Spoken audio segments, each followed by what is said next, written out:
GPT. Today we have a good one for you. This is part 2 of the college football preview. We have Hackford joining us with a backwards hat, and we got Slade rocking his black aloe hat as per usual. Fellas, how we doing today? We're good. I'm just hoping Hack and I can get along better this episode than the Talking Hawks episode. I don't know if he's capable of being friendly to me. I think we're fine on this one, but Talking Hawks, we just have difference. We there. have with the Talking Hawks episodes coming up. I'm sure there'll be a lot of back and forth to look forward to. We have a group chat, and it's basically Hack and I screaming at each other and Coiner officiating. It's a lot of me saying this is so pointless it doesn't even matter. But anyway, let's be civil here. We're going to get into the nitty-gritty here. We're going to break down conference by conference, talk about our favorite over-under win plays for the year. And then we're also going to look at kind of who we think is going to win the conference as a whole. Yep. And then from there, whatever else pops up, I'm sure we'll get into a few other topics as well. So we're going to start off with the Big 12. Slade looks like he has some pretty big conviction, as do I with Texas. You want to get into the details there? Yeah, I'm glad we're starting here. We can all start somewhere that I don't want to speak for Hack, but I think we all agree that Texas is going to be a good team. The only reason you might be a little concerned on their 9.5 win total would be that 10 of their 12 opponents this year had a winning record last year. So I think Texas is going to be really good on the record. I think the place where I am concerned is just their strength of schedule. I did already lay the minus 140 for over 9.5 wins. Are you guys riding with me, or are you fading me? Yeah, I'm looking at their schedule right now. I like the over 9.5. If you can get it at that minus 140 range, if it's juiced up like in the 170s, 180s, I'm not really a supporter of that. Basically, in general, I hate laying that much, and unless I have a ton of conviction. Looking at their schedule, couple cupcakes early in the season, but kind of that's sandwiched around their biggest game, which is September 9th at Bryant-Denny Stadium in Alabama. Before I'm going to ask you guys for your opinions here on who you think is going to win that. But before that, I just want to say, based off the preseason projections, so I know it doesn't carry a ton of weight, they are favored in 11 of those 12, without the only game they're an underdog being that Bama game you mentioned at a 6.5 point dog as of today. Again, no games have been played, but I don't know how I'm still not sure how I feel about this game. Hack, who do you have winning that game in 2 weeks? I think Bama probably wins, but I still like the 9.5, the over on 9.5 wins. Texas should have beat Bama. If Quinn Ewers didn't get hurt, I think Texas wins that game. They still almost won with Hudson Card. But that was at home, and I don't know. This year, it's in Tuscaloosa this year. Yeah. So Alabama week 1 plays Middle Tennessee State. That under or the over under opened up at 54. It's gotten bet down to 51.5. I think kind of the consensus opinion is that Alabama is not going to show a lot. They're just going to run the clock out and kind of keep everything close to the vest and then bring it all out against Texas. So I would expect kind of a boring game, just hand it off and let the 5-star guys like Caden Proctor make some good blocks. We don't talk about Caden Proctor on here. I'm not a Bama hater, but I'm not a fan of number 74. I think Texas is going to win, but I'm not very confident in it. It's hard to pick against Alabama at home, but I think at a neutral site, Texas would win. I agree, but it doesn't even really matter because that 9.5 is basically building in. That Alabama loss is built into that already. So if they win, if It's you like a have bonus. conviction that you think they will beat Alabama, then you should be betting the over 9.5. Yeah, I was gonna say even if let's say Texas has like a 45% chance to win, and you can kind of we'll just say they lose, they're still favored in 11 of the next 11 games they play. So you kind of have a built-in cushion that they can lose that one and they can lose one more before you really got to get nervous. And I don't have a play on Oklahoma or anything like that. I don't know if you guys do, but No. I think Oklahoma will be better this year, but I don't think they're better than Texas. And with them moving to the SEC, my opinion is just Oklahoma football will not be the Oklahoma football we grew up with because I think they're going to go to the SEC and just get absolutely destroyed. Yeah. Yeah, I agree.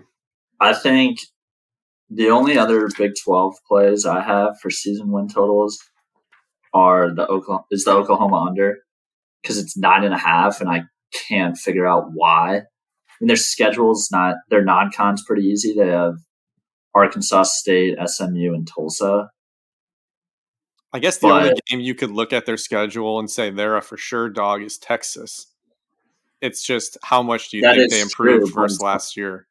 Yeah, they won 6 games last year, and I'm not sold on Oklahoma at all. Yeah, and then my other one is TCU under 7.5. I think we all can agree that TCU got extremely lucky last year. This is a anti-TCU podcast. I'm not putting any of my own money on it this year. I bet they're under in 2021 and 2022. I'm 1-1 each in those years, but I was extremely wrong last year. I'm not putting my money where my mouth is, but Hack, I hope you're right. I have one play myself in the Big 12, and then we can move on. I have Kansas over 6. Unfortunately, the line, you have to shop around a little bit. The line is up to 6.5 at a lot of places. I found a rogue 5.5 last night at 1:30 in the morning, and I may or may not have maxed that out and texted my friends that they need to do the same. They have the 8th best offense in the nation. Well, last year they had the 8th best offense. They had 2 quarterbacks who kind of subbed in for each other because of injuries, and then also took turns. Both elite playmakers, and they're returning 10 starters on offense. So they're still going to have a top 20 offense. They're going to put up a ton of points. They just need to go 6-6 like they did last year. And last year, the stat says that they had a -12 in play differential last year, which is crazy. Having an average of 12 less plays than your opponent, I feel like that's kind of an outlier. And even if they can get that down to like 8, 7, 6 less plays, that could shave off a few points or a few touchdown drives. One reason why they will probably be in a loss in the differential would be is because that they're such a big play offense. So, there's give and take with that. But I would just say if you can find a 6, I would bet the over. If you see a 5.5, no matter what the juice is, I'm totally playing that. Their schedule, I mean, it's the Big 12 like we've talked about. Yeah. Their non-conference, we can go through it real quick here. Their non-conference is Missouri State, Illinois, Nevada. I know you guys had a big debate. Is Illinois a good football team? I'll answer that question for you. No, they've accomplished nothing the last 20 years, and they're not a good football team. Kansas is going 3-0 to start the year. They can beat BYU. They'll lose to Texas. Yeah. And then can we talk about how UCF is in the Big 12? When did that even happen? This year. I hate it. Crazy. It doesn't make any sense to me. UCF is going to be Big 12 would traveling make up. More sense. There's nothing screams Big 12 like UCF traveling to Lawrence, Kansas on a Saturday in October. But here we are. I hate that league. I all the Big 10 versus Big 12 comparison stuff we hear all year. I'll say this: the bottom of the Big 12 is not horrible. It's a very balanced league, but usually outside of Texas and Oklahoma, and I guess last year TCU, there's really nothing that like gets you too excited at like a national level. It's just a bunch of decent teams that are all kind of just beating each other up. If you want to follow us on this Texas train, it's even money to win the Big 12. I don't really love that. I feel like because they could win the regular season or have the best record in the regular season, and it still comes down to the Big 12 title game, which could be, beating Oklahoma for a second time, or I don't even know who's projected to get third, maybe Kansas State, I think. So I don't love that in terms of value, but it is even money if you're confident that they'd win the Big 12 title game. Yeah, and like they have to get to the Big 12 title game, which I'm fairly confident they will, but then they'll probably be like a minus 130 or 140 favorite money line to win that game. So you might as well just wait unless you feel really strongly about it. So yeah, I mean, because like, what if like Quinn Ewers gets hurt or something like crazy happens during the regular season? It just gives you a little extra cushion. So you might as well wait on that and just bet the win total. I know we've already kind of hit on that September 9th game and where we all kind of stand. So I told you guys I'm leaning Texas slightly, and that against Alabama. Yes, and that leads into what I said in the college football preview part 1, where I'm taking the Bama under 10.5. I'm laying pretty heavy odds. It's minus 180, but I did put my money where my mouth is. I did make that bet probably 2 weeks ago. Alabama still has not named a quarterback. It was a 3 QB race, and this morning I was reading articles. It's now a 4 QB race with a freshman QB in the mix. I think the leader is Jalen Milroe, who actually is a former Texas commit. But they play Texas, obviously, LSU, Tennessee, and Ole Miss. Those are their ranked games. They're all at home. And then they also have A&M, who I think is ranked in one poll. And then they play at Auburn and at A&M. So didn't their OC from Notre Dame, Reese, is it?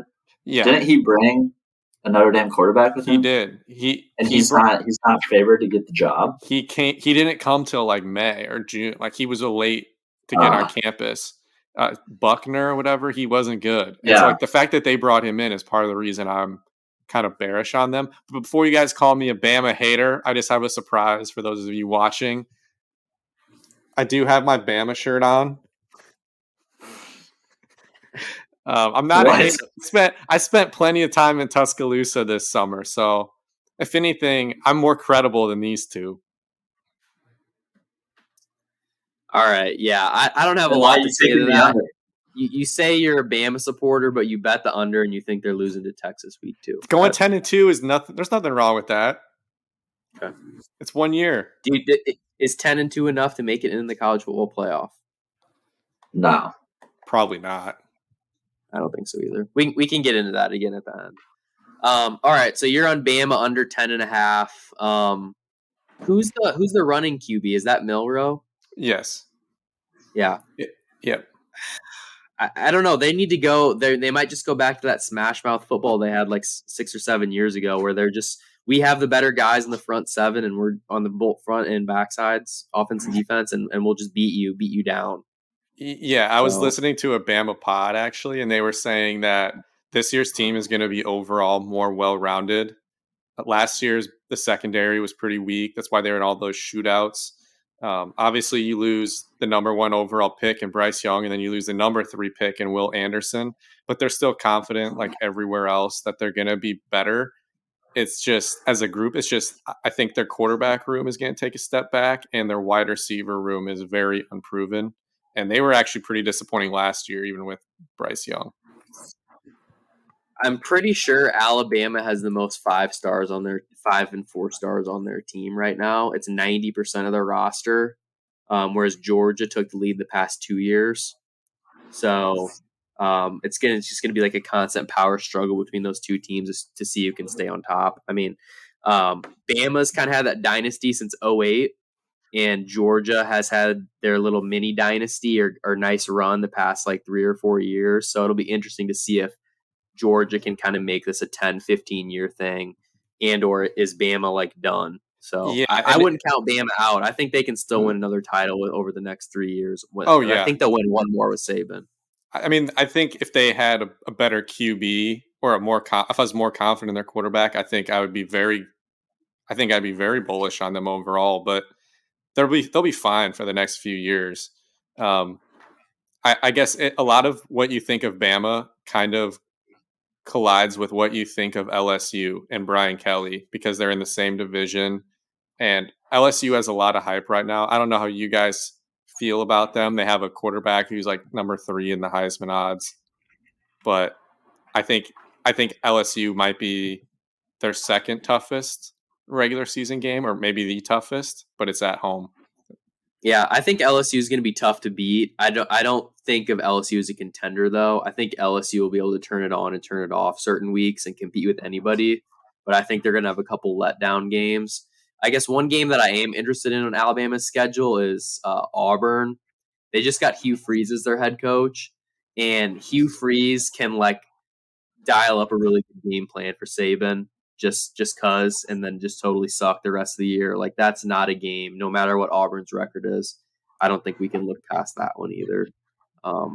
Which that'll be interesting too because it's at Auburn. I can't imagine Bama being more than like a 14-point favorite in that game. Auburn had like the top 5 most like incoming transfers. Like they got Peyton Thorne, who I don't think is even for sure the starter, but he was Michigan State's quarterback. And then they got a couple other wide receivers that were pretty coveted. I do want to give Hack a moment to get on his platform for Texas A&M because I've heard all summer that Hack is not only is he one of the few Brian Ferentz supporters, he's also a Texas A&M's believer after last year. That's pretty tough. Yeah, so obviously tough year for the Aggies last year, 5-7. However, they're returning 20 starters, 10 on offense, 10 on defense. Their win total is set at 8.5. The only issue is the over is -174. So it's obviously that's not good. 8.5, yeah. It was at 7.5, I swear, like 3 months ago. It might have been. Even at 8.5, it looks like people love it too. I'll tell you what, I'm staying away from that. You're staying away? I'm staying away. You're saying that they'd have to go 9-3 and you're laying 175? Yeah. I'm good. I mean, their schedule is pretty bad. They're at Tennessee, which that's another one of my picks is the Tennessee under 9 wins. You're not a fan of their QB? Milton? Yeah. I think he's fine, but they just lost so much. Like obviously he didn't play. He hasn't played much the last 2 years. Yeah. They lost all their weapons on offense. Yeah, they lost Jalen Hyatt and Cedric Tillman in the draft. Yeah. That's super hard to replace. And also, so you're on the under for Tennessee, but also another key game to get over that threshold for Texas A&M would be the game against South Carolina. Slade, it looks like you're on the over for South Carolina, so you must think that they're going to beat A&M on that day. Yeah, I guess I'm not picking any certain games, I guess, but I think that they finished the season really strong, and their win total is only 6.5, and it's at plus 144. They play Jackson State and Furman in their non-conference, so you're guaranteed 2 wins. And then they have Vandy on their schedule, which might as well be a non-Power 5 school, so that puts you at 3 wins. Their main opponents this year, I think they get a lot of them at home. So I'm a big Spencer Strider believer. I think that, or not Spencer Strider, Spencer Rattler. He was really good at Oklahoma, and he kind of fell off a little bit, but I still believe in him. Yeah, it's kind of funny. He was like the odds-on favorite to win the Heisman 2 years ago, and now he's like 100-1. Just kind of an afterthought, but a lot of that has to do with South Carolina would have to win like 12 games, 11 games. And I want to make a correction. Earlier, I said Jalen. Did I say Jalen Milton is the Bama quarterback? I think it's Jalen Milroe. I don't know. You said Milroe. I did. Okay. I just wanted to make sure. I get them confused. Yourself. Yeah. All right. That's the SEC. Any other closing thoughts before we move to the ACC? Okay. Georgia Bulldogs run it back. Yeah. Georgia's minus 105 to win the conference. I feel like just lay the 105 and collect your money in January. Yeah. I don't see them losing unless they have a bunch of injuries. Carson Beck at QB. We talked about in the last pod. He's unproven, but it literally doesn't even matter because their team is just so good. They don't even have good like wide receivers. They just have normal. That you could put Iowa's horrible wide receivers on their roster and just have Brock Bowers, and they'd be totally fine. So for the ACC, I want to put a star by this one. It's one I feel pretty good about. It's NC State over 6.5 wins, and I'm playing minus 140. So basically, every year under Dave Doran, they win around 8 games. They lost Devin Leary, their quarterback, to Kentucky, who was pretty good, but they were able to replace him with Brennan Armstrong, a transfer from UVA. He had a down 2022, but if you're a believer in him, you're going to look back at his 2021 season where he threw for 4,500 yards and 31 touchdowns. NC State brought in that offensive coordinator he had in 2021 to kind of help bring him back. I think another good reason is that their defense last year only allowed 19.2 points per game. That's only a point worse than Iowa, for reference. So they were pretty stout. Their 3 hardest games this year are Clemson, UNC, and Notre Dame. I'm not confident that they beat Clemson or Notre Dame regardless, but they all are at home. The early projections have them being favored in 8 games with 1 pick'em, so it does give you a little bit of cushion for them to drop a game or 2 here or there. Okay, that's fair. That's fair. I personally don't know a lot about NC State, but what I do remember is, yeah, they are like a solid team that's good for 6 or 7 wins every year. So I don't see why they wouldn't go over that 6.5. Especially like a lot of QB transfers. I hesitate a little bit when they come from just like random schools, but knowing that their QB is from Virginia, and like you said, he had one monster season. Like he obviously has it in him to perform well, and has had that big game experience. Which we haven't talked about that a lot either. Is like a lot of these new QBs, are they ready to like Carson Beck for Georgia? I know I've said it's probably gonna be fine no matter what, but these guys, like, they are gonna have to play under the lights on a Saturday night in a big game. They've never had that pressure before. So having a QB who has had that experience, even though he's like not a 5-star elite guy, I think it still makes a pretty big difference. Yeah, it gives you a floor. Yeah, absolutely. Another newish quarterback. He started a few games last year. Klubnik for Clemson. You like the over for them as well? Yeah, I think in part 1 I mentioned him as a sneaky Heisman play. He was the number 2 overall recruit at a high school at quarterback from Texas, and then they brought in Garrett Riley. I think I mentioned this in the last pod also. Garrett Riley was TCU's offensive coordinator, the brother of Lincoln.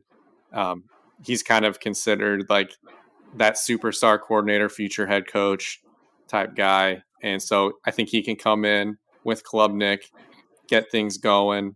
The implied probability here is a 56% chance that they'd win 10 games. So what's kind of interesting is their conference schedule ranks 58th, meaning just their conference games out of all Power 5 teams. But their overall strength of schedule is 19th because they play Notre Dame this year. They bring back Shipley. Their weakness of the team is at wide receiver, probably for like the 3rd year in a row. But even though I feel like people have been down on Clemson just as a program a little bit, but they went 11-2 last year and won the ACC, 9-0 in conference. And I think when you look at Clemson, them more than some other programs like Georgia and Bama, like you said, they have so many 4- and 5-star recruits that they don't need a super crazy good quarterback in order to have success. But that's not how Clemson's built. They recruit just a tier below that. All of their success under Dabo has been tied to who they had at quarterback. When you think back to like the struggles quote unquote struggles are still winning 10, 11 games. It's like the Kelly Bryants, the DJUs of the world. And then you compare that to Watson and Lawrence and Taj Boyd, those type of guys. I think if Klubnik is who we think he is and Garrett Riley can help him be that guy, that I think they're going to easily win 10 games. The only 2 games that you should have any real doubts about or worry about is Florida State and Notre Dame. But those are both at home. I would assume one of those will at least be a night game. Yeah. And Florida State, that I remember that game against Clemson. It was a close game last year. It was 34-28. It was at Florida State. That was their last loss before Florida State rattled off 5 in a row in the regular season, then beat Oklahoma in Hackford's favorite bowl, the Cheez-It Bowl. I think that Florida State is going to continue that momentum into this year, and I think they can contend to win the conference. It's just pretty crazy that they have to play Clemson already on September 23rd. Like, there's not a lot of time to get your ducks in a row. I guess they do open with LSU, so it's not. You're either going to know if you're good or not, essentially, I guess. Yeah, come October 1st, we're going to know if Florida State's legit. Like, they could be a playoff damn near lock come October 1st if they beat LSU and Clemson, because they're already you're just assuming they're going to be in the ACC title game. I do want to mention, it's Clemson over 9.5. I don't think I mentioned it's minus 188. So I did play this one with my own money. I did lay more than a unit because the odds were, in order to make any money, you kind of had to take a big risk. So I did. So I'm a believer, and I'm riding with Clemson and North Carolina State in the ACC this year. Okay. Hackford, you got anything for the ACC, or can I talk about the Pac-12?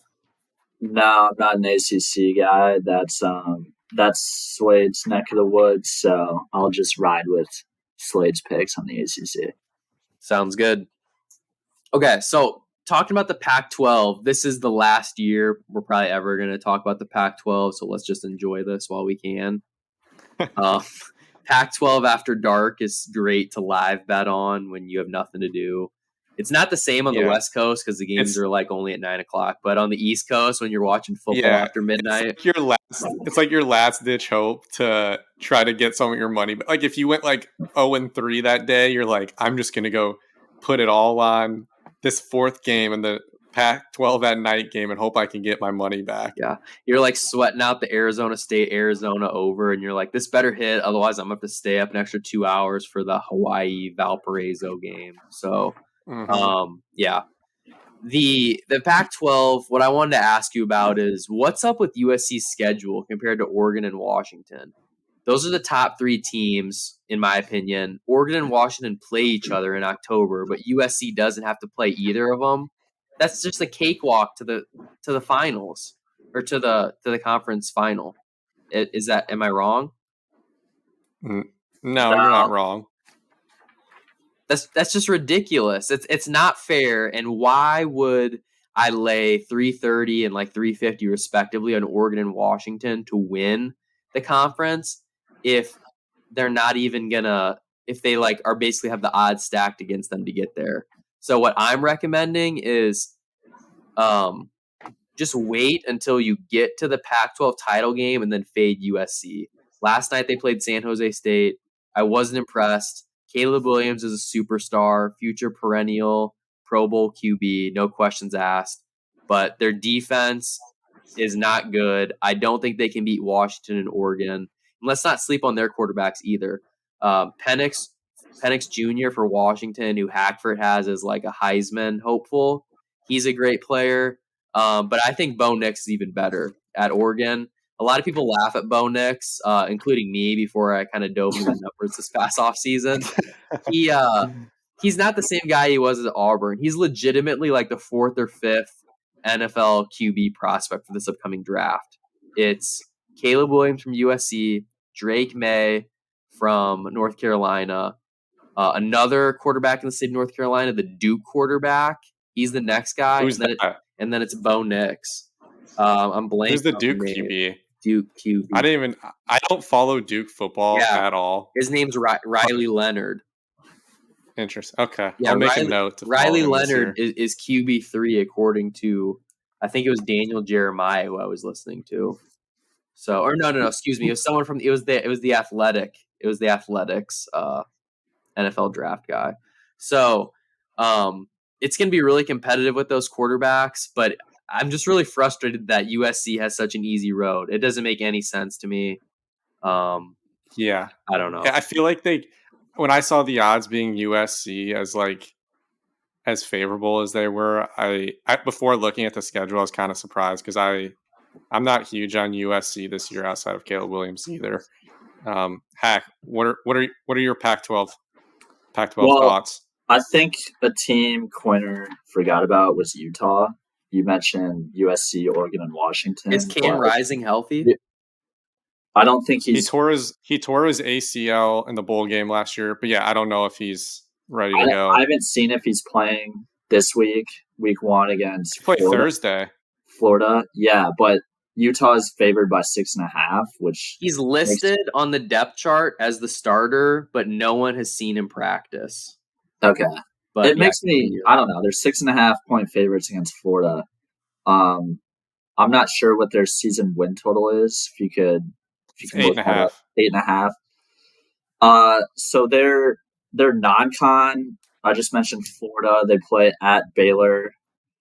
And then Weber State, I believe is how you pronounce that. Shout out Damian Lillard. March Madness. Yeah. March Madness school. And then you mentioned they can lose against USC in the regular season and then just run it back in the championship like they did last year and just absolutely dominate them because USC plays patty cake football, as does the rest of the Pac-12, soft defense. But I do like Washington, Michael Penix Jr., that's my guy, former Big Ten guy. Their over-under win total, I believe, is 9.5. Yep. They play, their non-con is Boise State, Tulsa, and at Michigan State. He's familiar with Michigan State as Penix used to be on Indiana. So those are my two teams to watch out for to win the conference. I don't think USC is going to win the conference, but I would take their win total just because, as you mentioned, they have a cakewalk. My opinion of the big Pac-12 this year is that it's very top heavy. I think the top 4 teams, the Oregons, Washington, Utah, USC, maybe 5 to 6. We haven't mentioned Oregon State. I have Oregon State at 8.5 wins. I took the over plus 124. Did you guys know they won 10 games last year? I was just gonna say, I just saw they went 10-3. That's probably the most quiet 10-3 ever. Yeah, I have a question for you. Yeah, who is the worst quarterback in Clemson history? Probably someone we've never heard of. That's why they're the worst quarterback. No, it's the Oregon State current QB, DJ Uiagalelei. He's horrible. I don't know why you're taking this over. Who was their quarterback last year? Someone better than him. Dude, they had the best defense in the league. They only have to win 9 games. They have an NFL caliber running back. Nice. I don't know. That's not very convincing. You are going to be frustrated with him. They get Utah, UCLA, and Washington at home. I think they can go 9-3. But like I said, I think the top half of the conference is really good and the bottom is really bad. I have the overs for Washington, Utah, and Oregon State. Those are my 3 plays. But if you want something that's kind of funny, I think you would have a really, really good chance.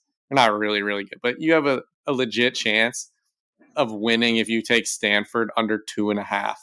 If you've looked at the bottom of the Pac-12 between Colorado and Stanford, it is awesome. Because Colorado's 3.5, Stanford's 2.5, and they play each other. So one of them has to win. So basically, if you do a preseason win total for one of those 2 schools, you're essentially betting on who wins that game.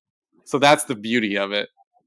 But apparently Stanford is like horrible. Like they might there's a real chance they go 1-11. They should create a special bowl game this year just for Stanford or Northwestern to play, just so the kids have something to look forward to. That they call it like the Nerd Bowl. It doesn't matter if we win or lose because we're gonna have $200K salaries after this year bowl. Yeah. All those kids are geniuses. I'm not smart enough to get into either school. I shouldn't be ragging them, but yeah, the Stanford.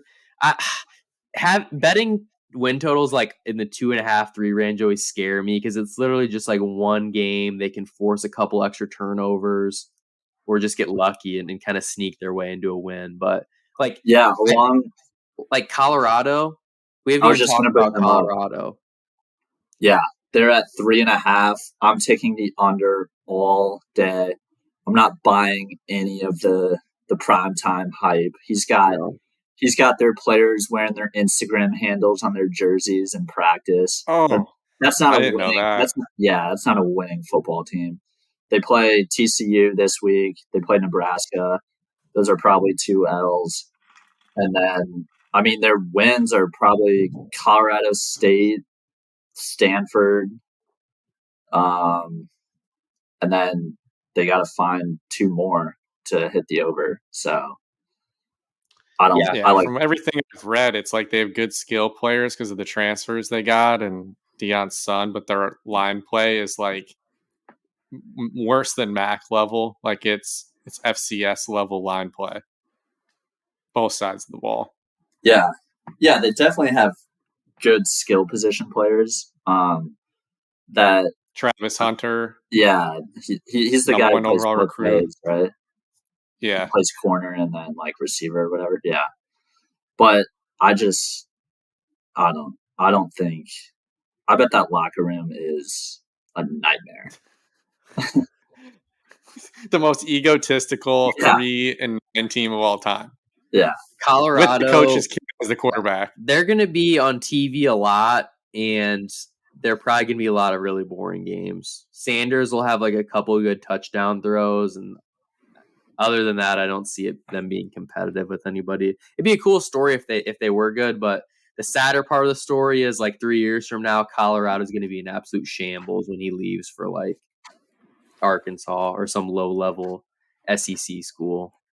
I can't wait for all the first take segments of like Colorado is 2-6. Is Deion in over his head? Or Colorado is 3-5 after their big win in game or their big third win, and they're like, is Colorado turning the corner? It's like there's going to be so many hot takes about such a not relevant football program only because Deion is the head coach, and I'm not excited about it.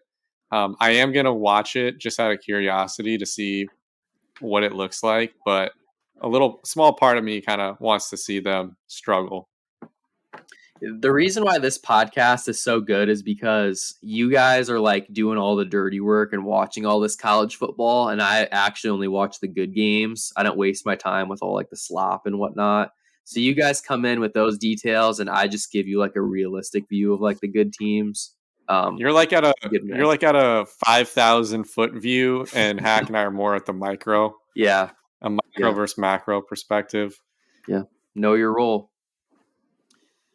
Okay, so that's the Pac-12. We're all in agreement. USC is overrated. The bottom of the conference is going to be really bad. Look for Washington, Oregon State, or Oregon to kind of push and see if they can win the title there. Anything else before we move to the group of 5 plays that I have? What about the Big Ten? The best conference in America. What about the mothership, Coiner? I mean, we have our own. Go ahead. The only thing, I mean, the reason I'm wearing this shirt on, man. The reason I'm wearing this shirt is I was just going to say this to the end, but I'll do it now. The only play is for Michigan to win the Big Ten. Empty your bank account. Don't actually do that, but put it on Michigan to win the Big Ten. Jim said, as I stated on the podcast before, he believes that they're going to break the NFL draft record for most guys drafted from the same school. You guys saw how many players Georgia churned out. Michigan's about to beat that. J.J. McCarthy is a legit QB prospect. I forgot to name him earlier. He's ahead of the Duke kid. He's 3. So though he's going to unleash JJ McCarthy. He didn't have to last year. He should have earlier. He'll unleash him on 3rd and longs. He's a quarterback that can get them out of trouble. They're going to beat Ohio State for the 3rd straight year. It's no problem. And honestly, in the Big Ten, I like Penn State over Ohio State too. Ohio State, they got a transfer in from, I forgot what school. I'll look at it. It's like San Jose State to go on their defensive line. Are you going to trust that guy to play the whole game? This is not the same Ohio State team, okay? This is just a team that they threw together, and their head coach is really not that good. Ryan Day has been on the hot seat for the past year and a half. That's the Big Ten. Can we move on, or do you guys have something you want to add to that? Do you want first swing? I agree that Penn State's kind of a popular pick. A lot of people like their quarterback, Drew Aller, I believe. Is how you say that. Yeah. I think they will beat one of Ohio State. Between Ohio State and Michigan, I think they'll beat one of them this year.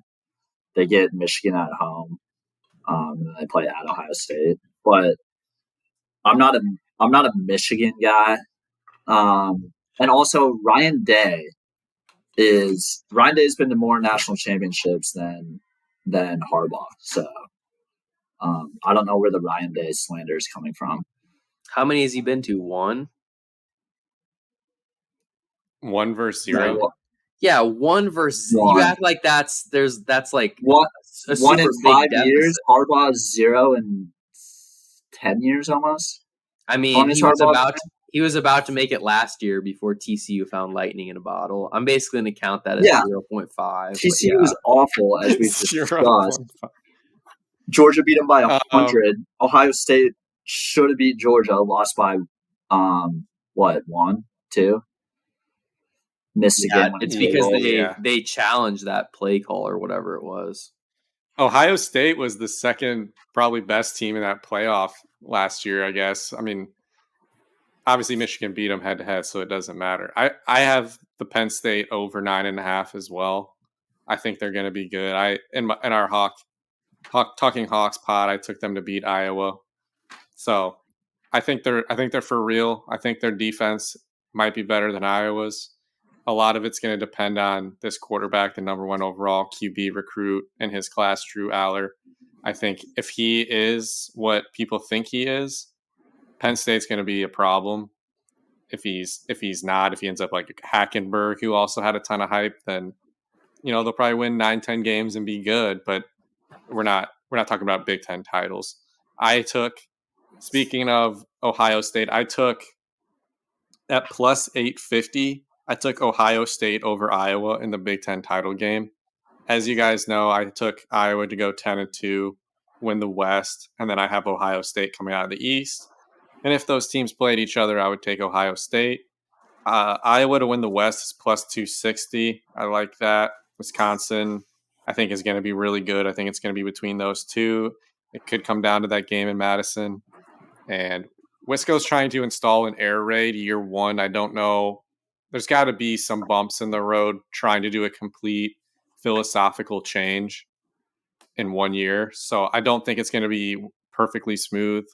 They play Ohio State, so I think Ohio State beat Wisconsin. But I think Ohio State's quarterback is somewhat of an unknown, so I think taking Michigan is a safer pick. I just trust that Ohio State's going to do what they do and churn out an NFL first-round quarterback. Who is their quarterback? They haven't named it yet, but it's between... So based off that logic, whoever they name is going to be a first-round pick, and the other guys... McCord. It's Kyle McCord. Okay. Well, I don't think... Ohio State and Bama are the only 2 teams that haven't named a quarterback yet, right? I don't know if they've named it. I think it's just assumed. Yeah, but Kyle McCord is like 6th in the preseason Heisman odds. Like he's not a scrub. They have the best receivers in the country by far. They're bringing back Travion Henderson at running back. They're gonna be the same old Ohio State. And if you want to talk about 4 and 5 star recruits, they're probably third, fourth. Yeah, they're right there. Georgia and Bama. Marvin Harrison, the number one wide receiver for Ohio State, who's probably going to be a top 5 NFL draft pick. His over under for regular season touchdowns is 11.5, and total yards is 1,125. As long as he stays healthy, I mean, I don't know about the touchdowns. 11.5 is a lot, but 1,100 yards, that should be a piece of cake. I don't know why he wouldn't be able to get to that. He's going to have a couple 200-yard games. I'm looking at the other quarterback in the battle with Kyle McCord. It's Devin Brown, who he was the number 5 quarterback in what year was this? 2 years ago. I think he's only a freshman. Yeah, I think he enrolled. He enrolled. Yeah, he redshirted in 2022. He enrolled early, so he's been on campus for a year and a half. So it's 2 5 stars battling it out. I think they'll be all right. I want to get both of your takes on Maryland 7.5 wins. Are you taking the over or the under? It's -110 no matter which way you go. I'm taking the under because they have Ohio State, Penn State, Michigan on their schedule, and I was looking into this today because I was kind of torn. They haven't won 8 games or more since 2009. So I'll just ride with history. They have obviously they have little Tua. Tua's little brother at quarterback. Is he a senior? Yeah, he's a senior. Yeah. He's good, but he also, I feel like he has a lot of turnovers. I mean, I know when they played Iowa 2 years ago, he had literally 5 picks. So he's kind of a wild card, but I do think he's pretty good. Their West crossover games though are Northwestern, which that's going to be a W. Nebraska, don't know. It's at Nebraska, and then toss up, and then Illinois at home. But they get Penn State and Michigan at home. I've seen a lot of national people say that they wouldn't be surprised if Maryland picks off one of those. But I'm not. I feel like Maryland's had hype. I feel like Maryland's had hype 3 years in a row early in the year and then just fell apart. Yeah. I don't think Loxley is great. No. They recruit well. They're always borderline top 25 in recruiting rankings. It's kind of crazy. They recruit at a mid-tier SEC level, and they just aren't good. Part of it's their division. I mean, last year, they were kind of hanging around with Ohio State. The final score is 43-30. Oh yeah, they were winning in the second half, weren't they? Yeah, they lost to Penn State 30-0, and then they lost at Michigan. That was another close game. It was 34-27. So maybe that's why they're getting hype on finally getting over the hump. But I don't know. I'd probably lean under for 7.5 too. I have a couple things I want Coiner to hit on just to kind of piss me off before we wrap up the pod. Coiner, I don't even think I need to really guess here. We haven't talked about this for our listeners, but just tell us why you love Nebraska this year for the 15th year in a row. 2 words, 1 name, Matt Rule. He's a great coach. He's bringing in a great culture to Nebraska. Scott Frost. You had him as the 3rd best coach in the Big Ten 3 years ago. Guess what? I'm still a Scott Frost guy. He was misunderstood. He'll be back at a different school eventually. But Matt Rule, I seem to remember 2 years ago when the Panthers hired him, you were like, oh my gosh, I feel so blessed to be living in the same city as Matt Rule. I I hope I run don't. into He him at didn't even live Publix. here when he was hired. Yeah, so I know you were excited about that, and now you need to keep that same energy when it comes to Nebraska football. They're going to be fine. All right. And listen. One more thing. You can say Nebraska sucks as much as you want, but we're all going to be having a very good Thanksgiving other than you, because you're going to be sweating about the Nebraska-Iowa game for no reason, because they're not good, but you're still going to be worried. So that I'll leave it at that.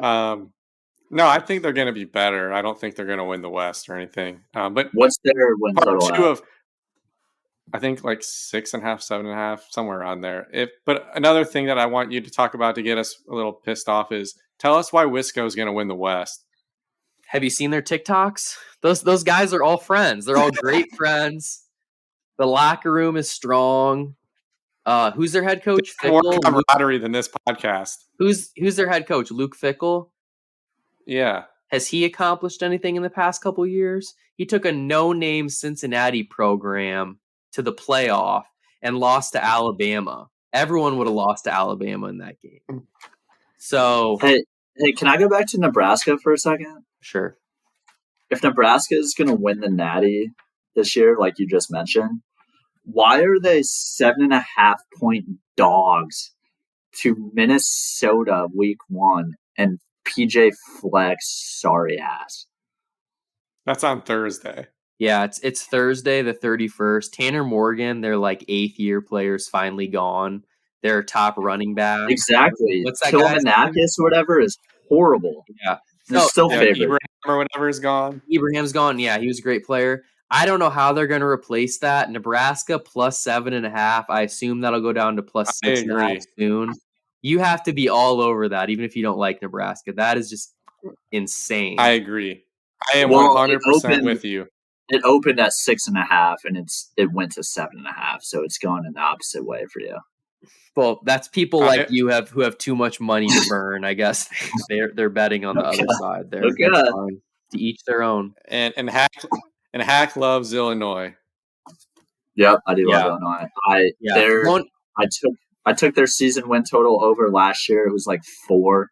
It was something stupid. Brett Bielema is great coach. This year it's 6.5. Take the over. That's all I have to say. It's only 6.5. Yeah. Why did I think it was 7.5? For the sake of our listeners, I'm going to cut all Illinois talk out of this pod and just keep it moving. All right, let's go real quick. Rapid fire. Who do you think is going to the Big Ten finals and who is winning? Hackford, you're up. I already first. gave my bet. Yeah, Remember I said Ohio State over Iowa plus 850. I know. I want you guys to say it so I can say mine and then say my lock that follows it. Just hear me out. What? You're gonna say Michigan over Wisconsin. That's exactly right. I'm taking Michigan over Wisconsin, and also my bonus bet thrown in there. JJ McCarthy. This is on FanDuel. It's under season specials. JJ McCarthy to throw 25 regular season passing touchdowns, which is a guaranteed lock. And Michigan to win the Big Ten at plus 650. I don't see how that loses. Oh, that's a parlay? It's just a season special. It's already a built-in. Oh, okay.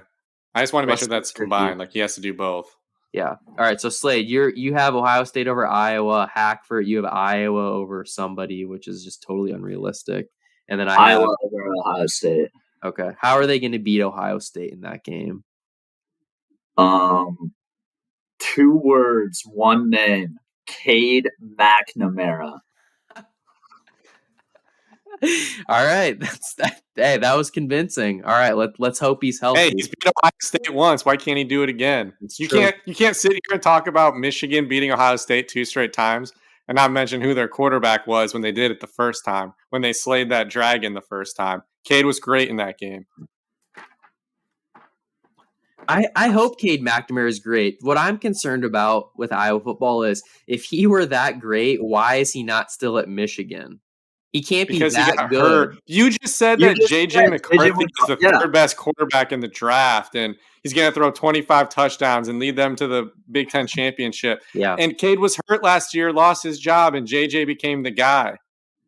They were alternating to start the season. They both started a game, and then they alternated the next game. And that's when It Cade was got weird. hurt. Okay, Yeah, well, it was weird. Availability matters. I don't see JJ McCarthy getting hurt. Maybe McNamara needs Cade to spend started more for time 2 with years him. before he got hurt. Okay. JJ hasn't even started a full year yet. All right. Well, we'll see what happens. We'll keep an eye out on the Big Ten. It's great that we have varying opinions here. Sadly, two of us are going to be wrong, and it's not going to be me. But it is what it is, and it's not what it's not. And that's that on that for the Big Ten. If you guys will let me, without interrupting, I'd like to finish up real quickly with my non-Power 5 plays, which I was just informed prior to the show. That's called the G5. I don't know where these college football fans come up with this stuff, but this is the G5. I have 3 G5 plays here. Let me run through them real quick. First one is Troy under 8.5 wins. They went 12-2 last year. They had a great season, but they did have one wide receiver who was averaging 19.9 yards per catch and 12.5 yards per target, which is just astronomical numbers. That's going to be really, really hard to replace. They have the same quarterback, Gunnar Watson, coming back. I don't know who he's going to throw the ball to because that guy's not there anymore. They had 9 returning starters in 2022, so that's why they were so strong last year. That's not the case this year. They only have a couple. He had 9.7 yards per completion last year, which is pretty low, and I'm not even sure how they won 12 games with the QB having 9.7 yards per completion, considering the national average is 12.1. So I just think they're going to regress to the mean.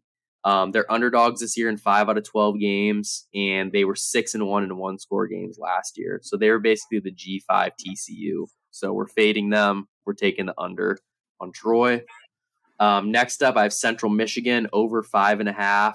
They have these 2 quarterbacks, kind of like how you were talking about J.J. McCarthy and Cade McNamara switching off. They were doing the same thing last year, except they were switching off a lot of drives as well. Those 2 guys, their last 5 games of the year combined for 808 rush yards on 94 rushes, which is 8.6 a carry. That they're just going to give it to those guys and run them into the ground. They have 9 returning defensive starters, and last year they went 4-8, which is they need over 5.5 this year to cash. They went 4-8 last year, and they were minus 18 in the turnover differential. They can just be even or like minus 5 in the turnover differential. I don't see how they don't win 6 games. And then one more team, Buffalo. We're under 6.5 for them. Their past 2 years ago, they were outgained by 1.3 yards per play. That resulted in 3 wins.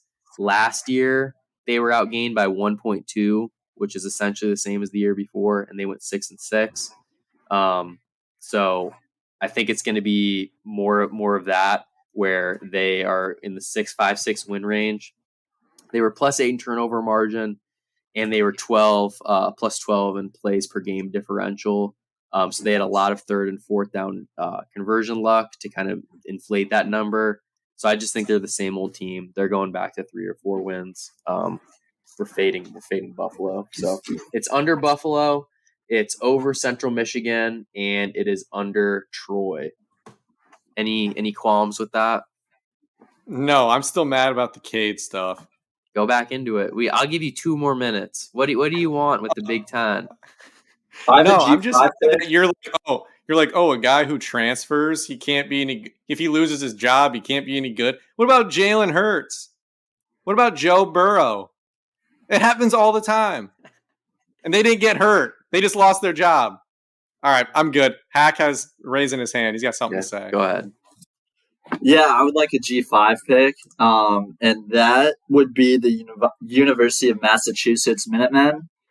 As we saw last night, they covered +7 by a mile. They actually won outright, 41-30 against New Mexico State, and it wasn't even that close. New Mexico State scored late, but their over/under win total prior to yesterday was at 2.5.